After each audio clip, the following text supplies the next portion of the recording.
সভ্যতা 5000 থেকে 3200 খ্রিস্টপূর্বাব্দ পর্যন্ত সময়ের মিশরকে প্রাক রাজবংশীয় যুগ বলা হয়। অর্থাৎ এই সময় মিশর কোনো রাজার অধীনে ছিল না, অর্থাৎ কোনো রাজবংশ মিশরকে শাসন করেনি।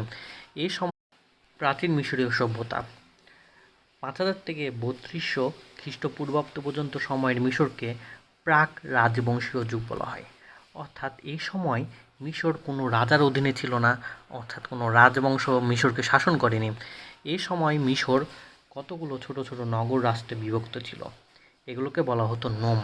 এই যে ছোট ছোট নগর রাষ্ট্র যেটা রাজার অধীনে ছিল না, সেগুলোকে বলা হতো নোম। 3200 খ্রিস্টপূর্বাব্দে মেনেস নামের এক রাজা সমগ্র মিশরকে একত্রিত করে একটি নগররাষ্ট্র গড়ে তোলে।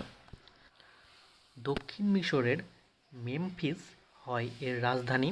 এভাবে মিশরে রাজবংশের সূচনা হয়।